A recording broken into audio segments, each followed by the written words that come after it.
Welcome to a special edition of Chat with Molly, a show where we celebrate diversity the Canadian way.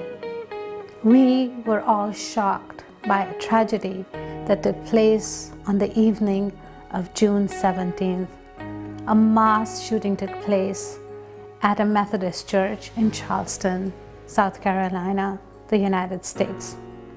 9 wonderful people were shot and killed, including the senior pastor, Clementa Pinckney.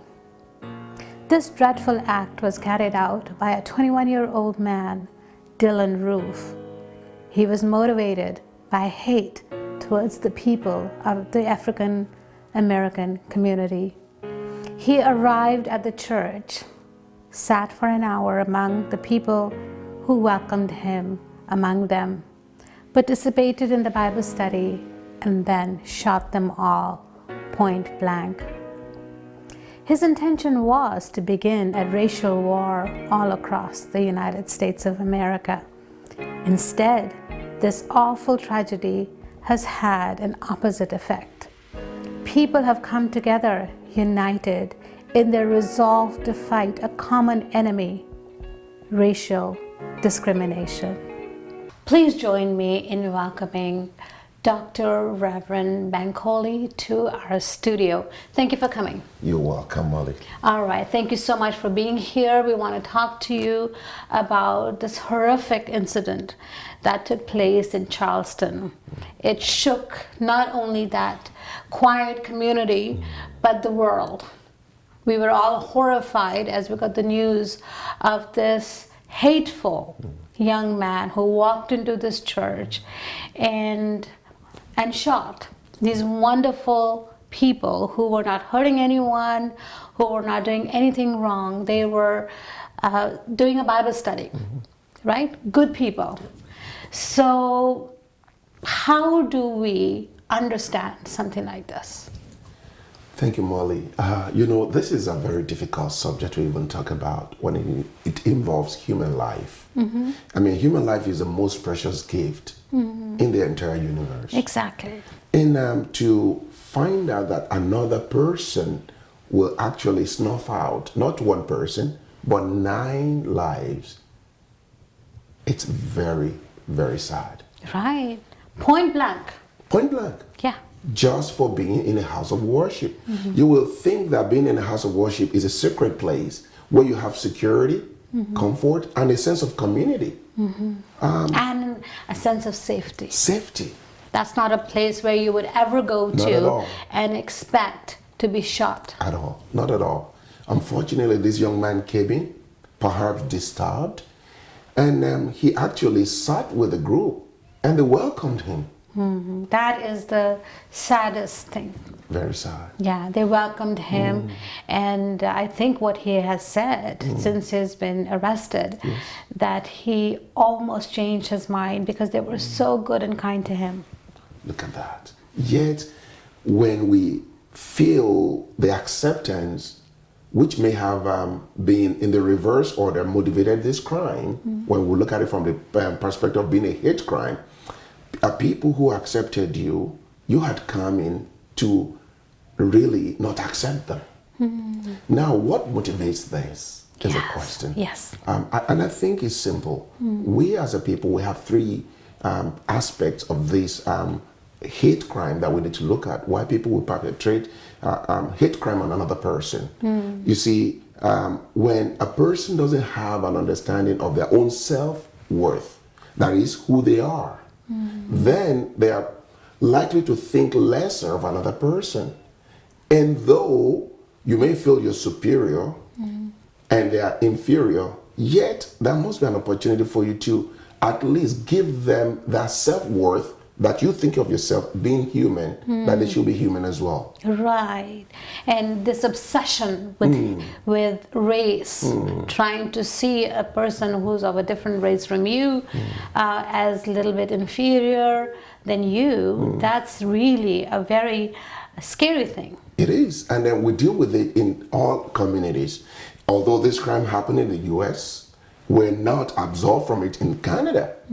Neither are we in our ethnic communities. We see being perpetrated black on black crimes and then Asian on Asian crimes. Even in the time of peace, we still have reports of assault in homes and even in the schools. Why? So what causes a human being to degrade himself or herself to the level that they would take someone else's life? That's a very serious thing. That's true. Yeah, so what takes someone to that level?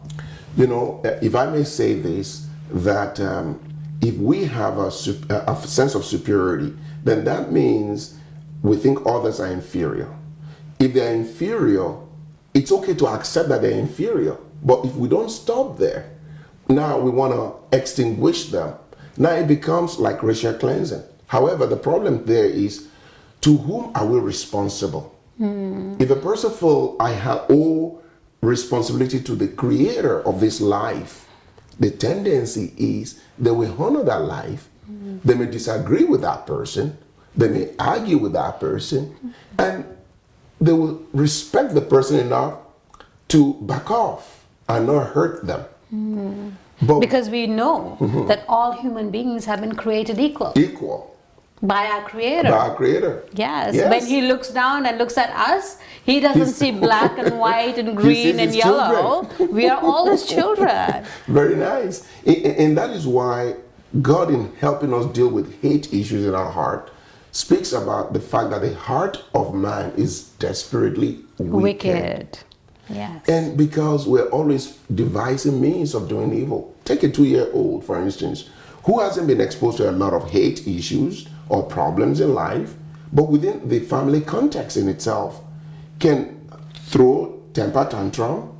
Why? Because anything that wants to cause us to behave in a way we don't want to, we push off.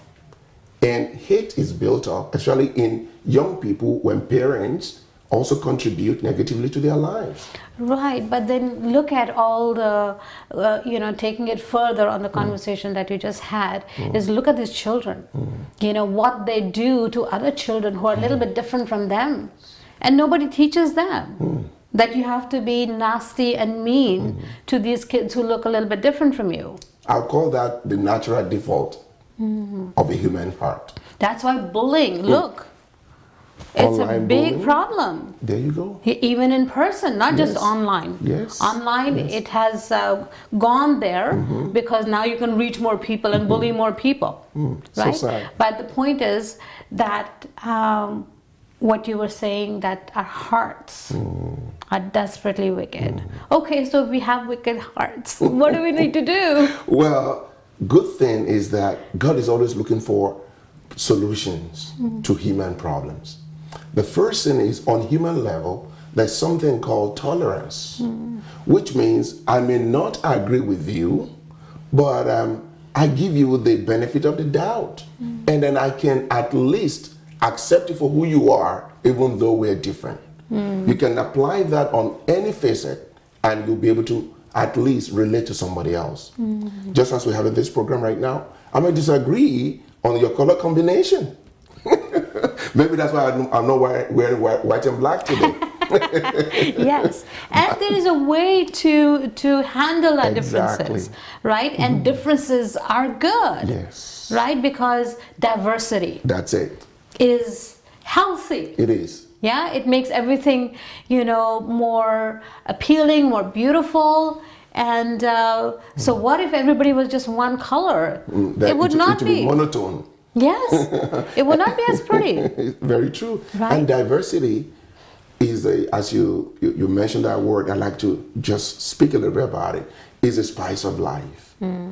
We call it variety. But when you have different people, like opinions, just like we have furnitures in our home, and we have different couches for different uses, God has created us for different purpose. We may not see it, but in our human relations, we begin to understand that though this person is of a different ethnic background, yet they are valuable to us. But here's the thing. This is the way I look at it. Organ donations have become life-saving, Yes. propositions for a lot of people. So if you're of a certain ethnicity, Yes. and you're dying, right? And you're waiting for this organ. are you going to ask what ethnicity was this person? Those organs work, right? Molly, we're all the same. Exactly. Beneath the skin, you couldn't tell what ethnicity was carrying that organ. It functioned equally, and it is the creation of God. Yes. So we are people, if we understand that we're God's creation, we love each other, we respect each other. Our color is not what defines us really, it's our person. Yes. And then on the third note for that, apart from tolerance, there's something called compassion. And compassion will lead us to love. Because if you have compassion for understanding why a person think or look in a certain way, and though we think we're superior, I think we can have compassion for their inferiority. And from that, we can kind of say, you know what, maybe I'm better, quote unquote, but at least he's human. And then the desire to want to relate to them on that level will bring love out. Right. Isn't that what the victims' families did? That's it. Right? They let this young man know, Mr. Roof, Yes. what they feel and what this act has done to them. It has devastated them. That's true. But they didn't condemn him.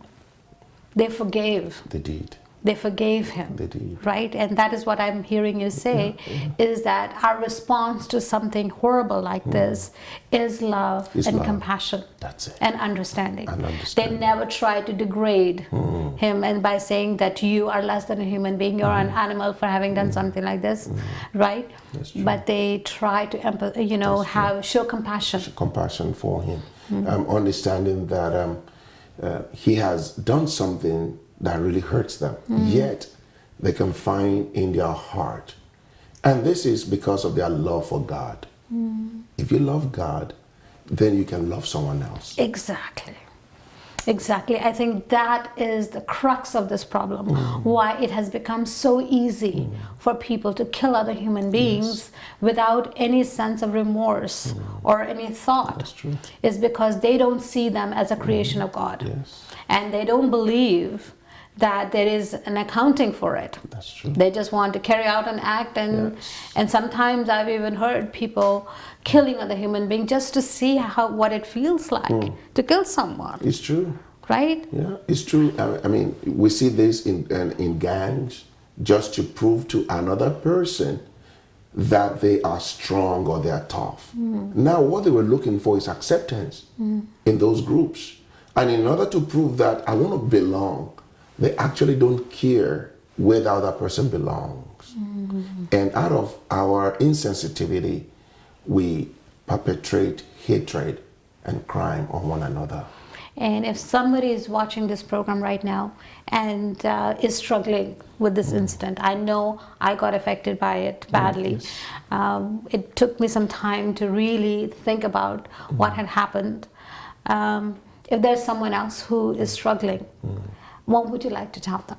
Well, if there's someone who is dealing with the issue of hatred right now and you do not know how to handle it, I would suggest that you consult with, maybe if you have a spiritual leader somewhere, speak to them about it.